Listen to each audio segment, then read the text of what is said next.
Welcome back to Autism, A New Perspective, the podcast show where we help you understand what is going on in the mind of your child. And we always encourage you that growth for your child is possible. I'm Kat Lee, and in this week's podcast, we visit with Dr. Tom Atkinson on well-being and parents. Let's listen in. So we are visiting about well-being for parents, how to stay healthy and positive. And I'm so excited.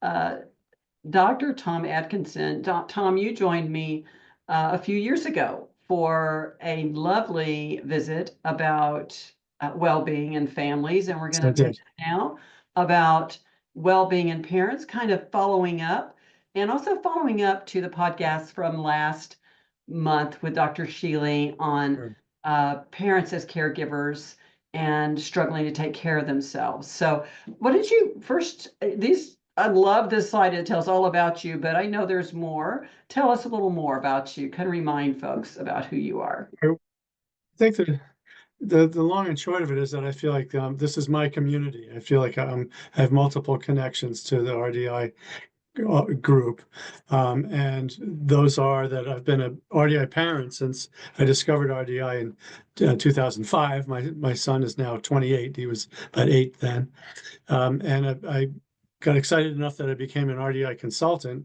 in 2011, and I've been on the RDI advisory board member, trying to share whatever I can that's valuable with the leadership of the group. But my background is as a research psychologist. And in fact, I specialize in studying the effect of stress on people. So that topic ended up really having a lot of legs over time. I said, we always have stress. And I'm a learning and development consultant.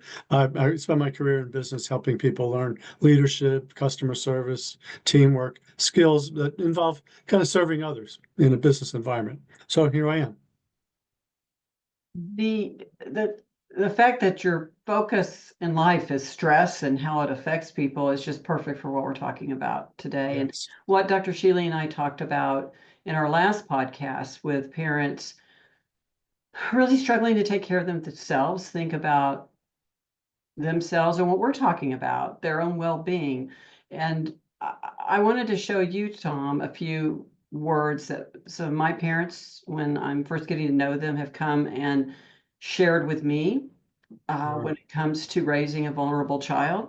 Their words: lonely, painful, inadequate. That's a very big one, unfortunately. Unprepared, overwhelmed, afraid. And I know these words may, for those who haven't had the experience, be a little, it's sad, honestly, to hear. But lonely sometimes because friends that they have not been able to hang around. Their family may or may not be as available as they were, or maybe just feeling lonely in their experience, Tom. So that has variations. I think as parents, you and I are both parents, and yes. I think anytime you think your child is hurting or may have a difficult life, or may struggle to do things, it's a painful experience. I think that's natural for that to be painful. Inadequacy to feelings of inadequacy, I should say. I don't think there's probably stranger for any parent, honestly, at some point or another. But when your child is vulnerable, you can be very feelings of inadequacy in that area. A lot of folks are unprepared, and that leads them to being overwhelmed and afraid. Would these words ring true to you? And I know you've been through this experience as well, so I think that just adds to what we can hear from you. Oh yeah, sure. Those words are very good, ring true to me as a parent, and I know my family, my wife, have shared those feelings over time, and people I've served as RDI parents.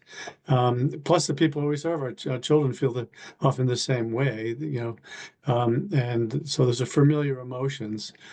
I guess, I'm always looking for the good news. The good news is that they tend to be a period of time, but you're not locked in those emotions for life, and there's the other side of the coin that we can help move ourselves to. So I love that. And that's one of the reasons I love having you to visit with us, because of your positivity. And as Dr. Shealy says, it's not pie in the sky positivity. It yeah, really is true that those feelings are not locked in. But yeah. let's talk about some of the ways you talk about this. These are slides that I have seen you present.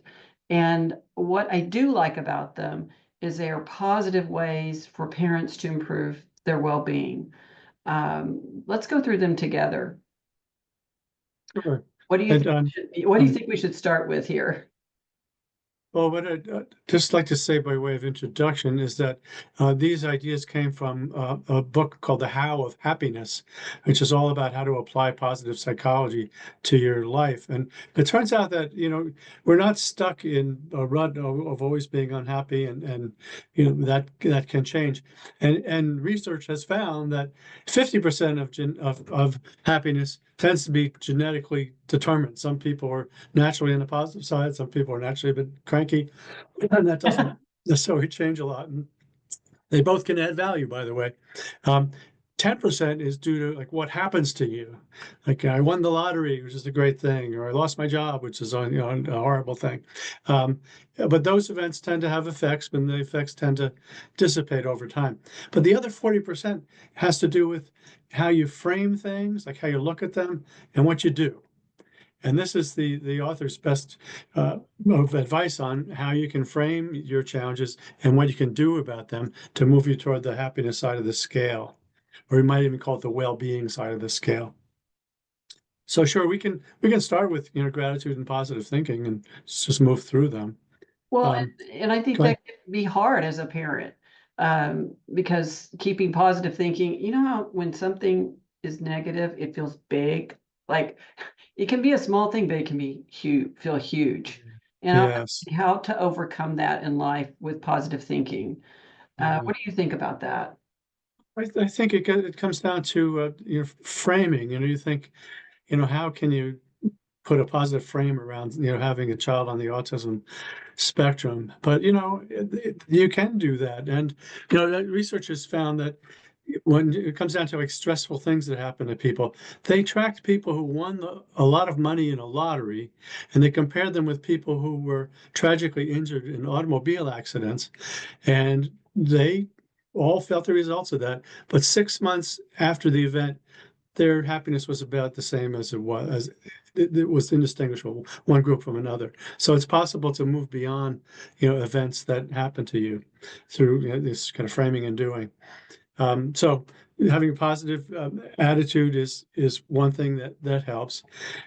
I tend to be kind of a silver linings type of person, and I have a friend who happens to be an attorney who said, tell me, are you an optimist or a pessimist? So, I'm definitely an optimist. And she said, the difference between optimism and an optimist and a pessimist? No, what's that?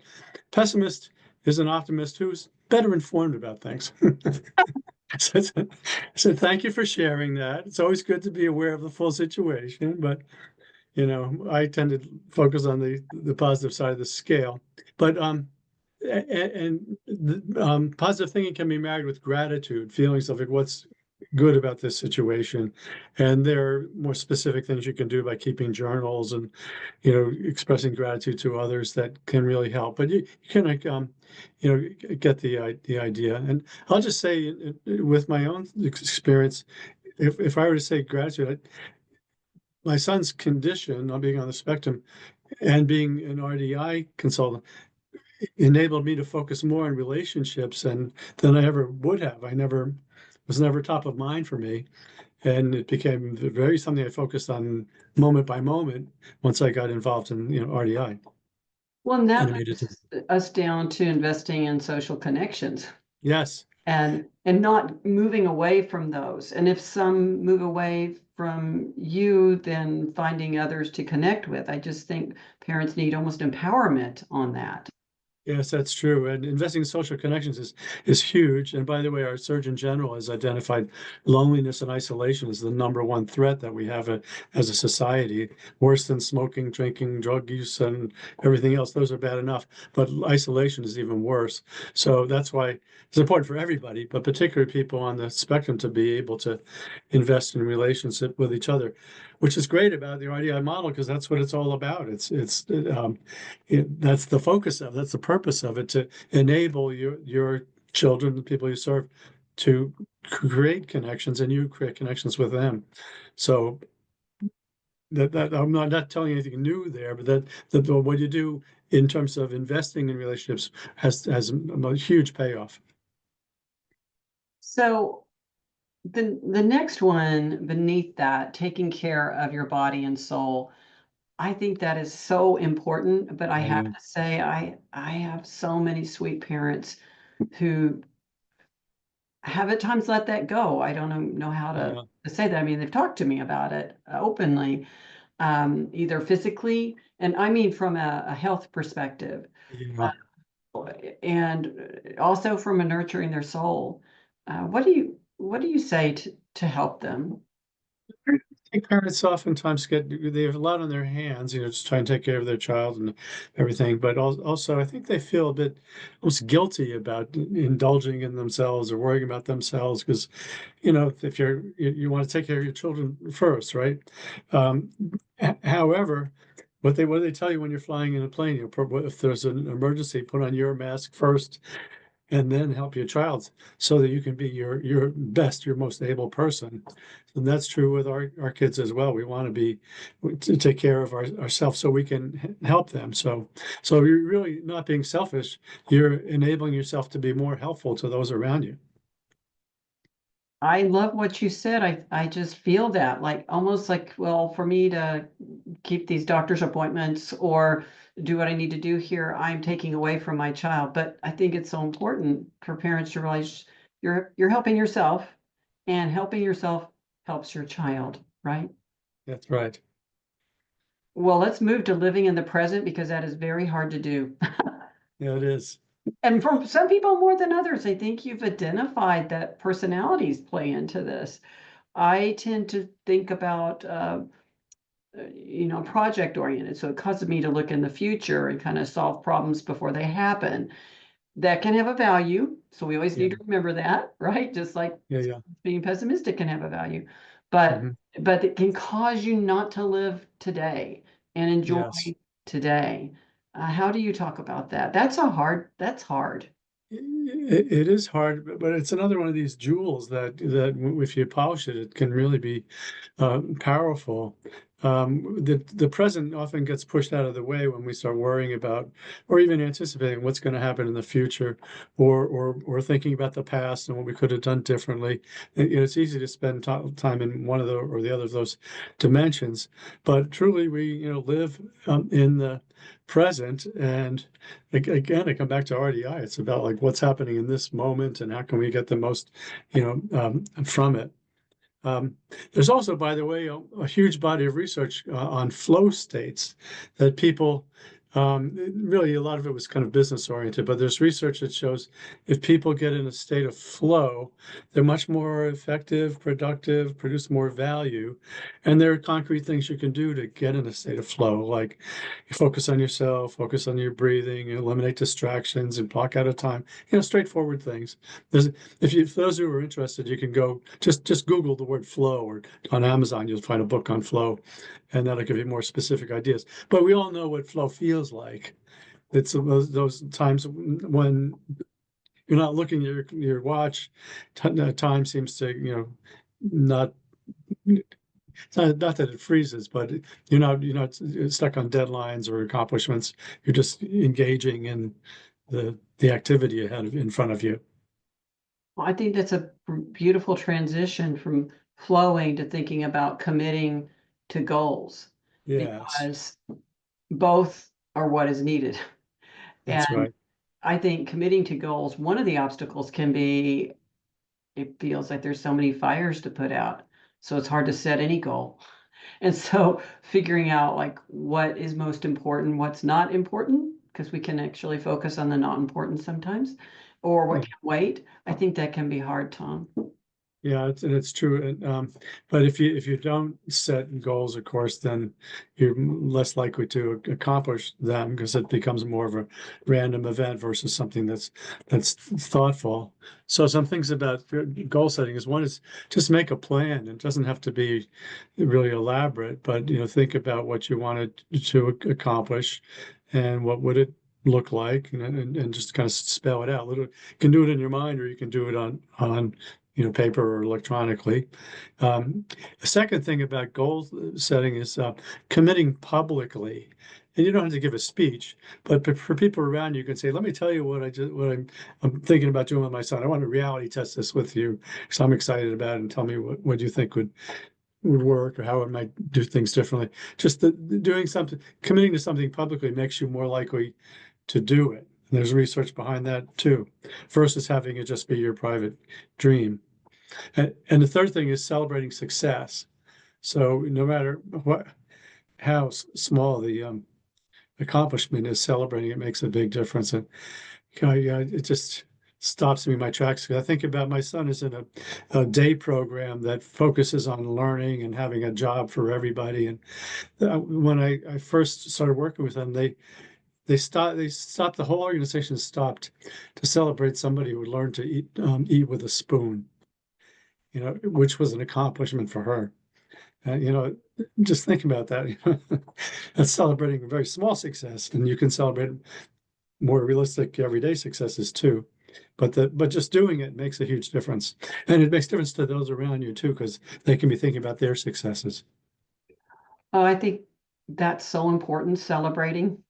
And Yeah, I think that when our sweet parents are having trouble celebrating, it can be because they see all these other fires to put out. And I really think it's important for them to be able to celebrate the great things that happen, because they are great things, Tom.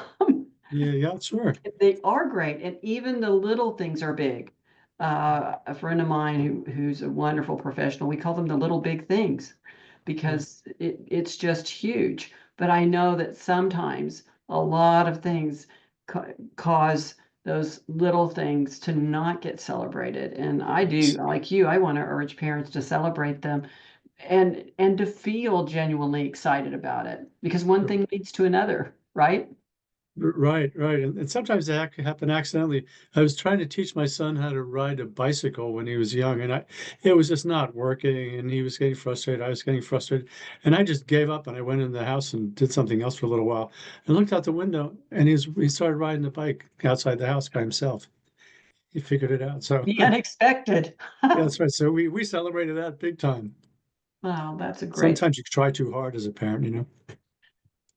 that is for sure. We both know that. That's right. Speaking of stress, I'll just jump right into that one. Managing stress, hardship, and Yeah, trauma. I think this is so important. Again, I like it's right next to right there. Take care of your body and soul is managing your mind and yes. the stress that may be going on inside your brain. Mhm. How do you talk? Because you've spent a lifetime studying stress. How do you Yeah. help parents with this? How do you help them think about it? Yeah, here's when, we all encounter situations that just sort of get beyond us. And, my part of my training was a psychologist, was in crisis intervention. I'm working in a hospital and somebody's having trouble, and you focus on, is anybody hurt? Is everybody there? Things physically under control? Are people healthy? And then processing the psychological aspect of that. So, um, this one really gets into when you might need to ask for help and deliberate help, um, and and also dealing with all the emotion that goes with that. Um, on a personal level, again, there was a time in my life when my son was dangerous to have in our home, and I had to come up with a plan that I presented to the police department. I said, let me tell you about my son in case I need to call you. And I did have to call them. And they did what they were supposed to do. And I helped my son get through it. But having a plan just in case is a good thing versus having it just be a nightmare in your head that, maybe it'll happen, maybe it won't. Sometimes just being proactive can really help. And if you read the text, there's psychological advice about how to help people overcome trauma, and which it's more than I can say in a quick call today. But the good news is that people do overcome trauma every day, and that you can, by anticipating it and not overreacting, you can help them get on the path to recovery, faster, and including yourself, because we all experience trauma by being parents of kids going through difficult times. So it's good to have a plan for that. Hopefully you won't have to do every day, but that is you're ready to do it, and gives you more confidence that hey, when things happen, I can handle them. My parents and I have talked to them over the years, and they'll have a really challenging thing happen with their child, and I will start talking about all the positive that can come from that. And that can be hard, as with the day that you had, it can be hard, but they'll sometimes say, you're so positive, is that real? And I'm like, it is real, because if we take this and we learn from it and we manage our experience, so in the future that we know what to do, whatever it may be, we can turn this into a positive experience. And I really do believe that, which is a question that they'll ask. Like, are you just saying? And I'm like, no, I know it's true, but I know it's hard, Tom. I know it's hard. I know that it's hard for you. But I really do believe that we can take these times and turn them into not pie in the sky, but real positivity. What do you think? Oh, I think that's definitely true, and positivity makes a big difference. And I did, in my academic career, I studied people who had gone through very stressful events, particularly like unemployment was the event that we were focusing on, which affects people on multiple levels. But some people would just kind of be overloaded with stress, and other people would say, this is a lesson that maybe I can, take a step back from my career, think about what I'm good at, explore new opportunities, spend more time with people around me. And so it was like a mental focus. Even though they're going through a hard time, they were trying to figure out a pathway forward that would be a stepping stone, and really trying to kind of turn it from a curse to a blessing, that this is something you look back on as a turning point in your life. I want to thank you so much for joining us, and I need to have you back sooner than later so we can keep talking about this very important topic. But thanks for sharing about your own family and your own life. I think that helps parents, because all of us on our journey, Tom, I think about it, and Dr. Sarah Whalen has been with us before to talk about this emotional roller coaster. So the highs and lows that can cause stress. Yes. You can have this great thing happen, and then you can have this other thing happen, and it almost feels unbearable because the drop can be so profound, as high as the highest high can be profound. And it seems like you found that sweet spot of trying to manage that. How do you talk to our parents as we're closing out on how to think about these things from your experience, how to manage those highs and lows? Sure. Well, I would focus on, I would say it's not being selfish to focus on yourself, by focusing on yourself and your own strengths and opportunities, you're being a better resource to those that you love and those that you're trying to help. So, it's definitely worth investing the time and not considering this a sort of a luxury or something that you should feel guilty about. It's all just very kind of life affirming. It helps you as well as those you serve get on a better path and to move ahead, more positively.